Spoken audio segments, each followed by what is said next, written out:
우리 시니어의 대표로서 이번 대선 참여의 중요성에 대해서 좀 말씀을 해 주시죠. 저는 우리에 대한 세계인들의 그 바라보는 시선이 아마 대한민국 역사에서 이런 정도였었던가 그런 때는 없었던 것 같아요. 식민지를 겪은 나라로 이런 위치에 선진국 대열에 합류했다는 게 유일무이해요. 없어요.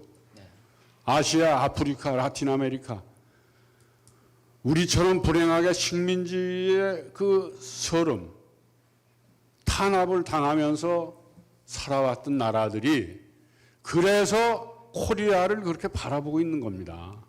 예를 들면 지난번 원로들이 한 얘기 중에 세계가 이렇게 코로나 대감염에 그리고 자유주의 때문에 불평등과 양극화에 시달리고 있고 이런데 미국과 중국은 군비 경쟁만 하면서 패권 경쟁만 하면서 세계인들의 그런 이 비참함에 눈도 돌리지 않고 있다.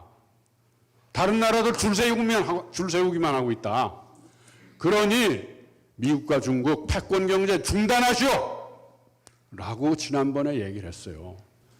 우리는 한국의 위치를 그런 정도의 지금 지도적 위치, 중진국의 지도적 위치에 올라 있다라고 보고 이번 대선이 한국이 그런 역할을 할 거냐?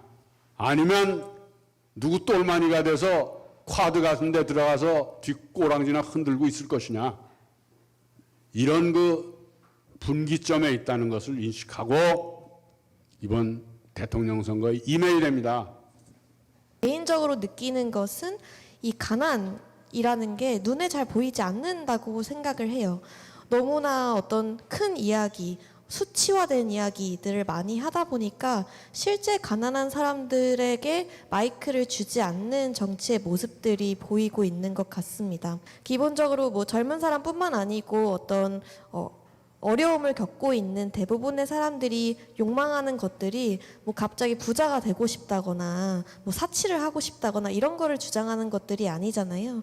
그냥 집다운 집에서 밥다운 밥을 먹으면서 주변 인들이랑 좀 행복하게 살고 싶다라는 소소한 욕망을 가지고 있는 건데 이런 것들을 실행하고 이 목표를 달성하는 게 굉장히 불가능해 보이는 현실까지 와버려서 우리 사회에 진정 문제가 있는 것은 아닌가라는 생각을 다시 한번 느끼고 있기도 하고요.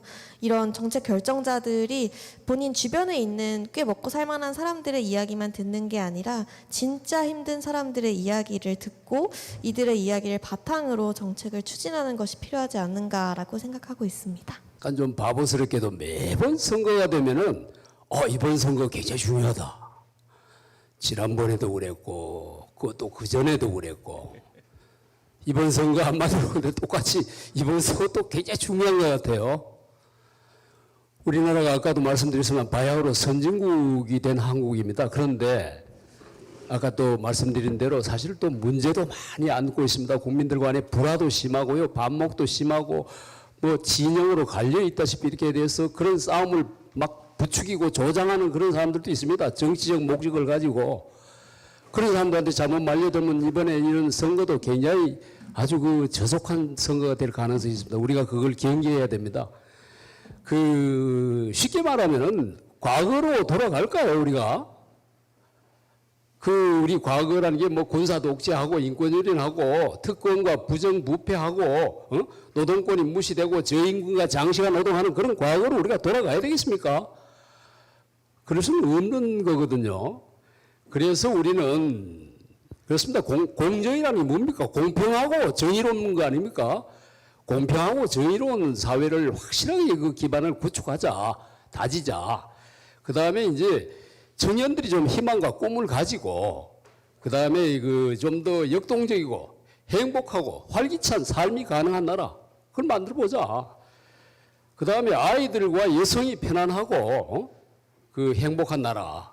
그 다음에 노인과 약자가 좀 배려되는 나라, 그런 나라를 만들자. 그게 이제 우리가 이 당면한 이번 선거에서 찾는 커다란 의미이고 의의입니다. 이걸 우리가 놓치면 안 되는데 어떤 사람들 정치가 좀 환멸스럽고 만약 보기 싫다 이래가지고 외면하는 분들이 있습니다. 정치 혐오니 뭐 그거 여러분들 정치 혐오하면요 뭐 그런 말 있지 않습니까?